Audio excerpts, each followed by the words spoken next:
Assalamualaikum warahmatullahi wabarakatuh. Shalom, Om Swastiastu, Namo Buddhaya. Hal ini saya akan membahas tentang hukum dan HAM. Hukum menurut para ahli. Pengertian hukum menurut Utrecht, hukum adalah himpunan petunjuk hidup, baik perintah atau larangan yang mengatur tata tertib dalam suatu masyarakat yang seharusnya ditaati oleh anggota masyarakat dan jika dilanggar dapat menimbulkan tindakan dan pihak dari pemerintah dari masyarakat itu. Pemerintah menurut hukum Van Apeldoorn, hukum adalah suatu gejala sosial. Tidak ada masyarakat yang tidak mengenal hukum, maka hukum menjadi suatu aspek dari kebudayaan. Pengertian hukum menurut Immanuel Kant, hukum adalah keseluruhan syarat berkehendak bebas dari orang untuk dapat menyesuaikan diri. Kemudian bentuk hukum. 1. Ada hukum tertulis, ialah hukum yang dicantumkan atau ditulis dalam perundang-undangan. 2. Hukum tertulis, yaitu hukum yang tidak dituangkan atau dicantumkan dalam peraturan perundang-undangan. Hukum tidak tertulis dalam peraturan perundang-undangan merupakan hukum yang hidup atau berjalan dalam tumbuhkan dalam kemasyarakatan. Contoh hukum tertulis pertama contohnya KUHP, KUHPDT, dan KUHD. Hukum tidak tertulis yaitu hukum adat contohnya. Fungsi hukum 1. Sebagai sarana pengendali sosial, sebuah sistem yang menerapkan aturan mengenai perilaku yang benar. Sebagai sarana untuk mengadakan perubahan pada masyarakat. 3. Sebagai alat ketertiban dan keteraturan masyarakat. 4. Sebagai sarana dalam mewujudkan keadilan sosial. 5. Sebagai sarana dalam pergerakan pembangunan sebagai fungsi kritis. Kemudian ada penerapan hukum. Ada aturan pembayaran iuran kas RT. Kemudian warga menginap wajib lapor kepada pemimpinan RT.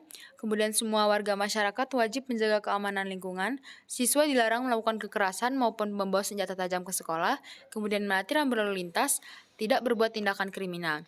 Pengertian HAM. Hak asasi manusia adalah seperangkat hak yang melekat pada hakikat dan keberadaan manusia sebagai makhluk Tuhan yang Maha Esa dan merupakan anugerahnya yang wajib dihormati, dijunjung tinggi, dan dilindungi oleh negara, hukum, pemerintah, dan setiap orang demi kehormatan serta perlindungan harkat martabat manusia. Pengertian hak asasi manusia adalah hak mendasar fundamental yang diakui secara universal sebagai hak yang melekat dan manusia karena hakikat dan kodratnya sebagai manusia. HAM disebut universal karena hak ini dinyatakan sebagai bagian dari kemanusiaan setiap sosok manusia, apapun warna kulit, jenis kelamin, usia, latar belakang budaya, agama, atau kepercayaan. HAM yang bersifat universal. 1. Terlahir bebas dan dapat perlakuan yang sama.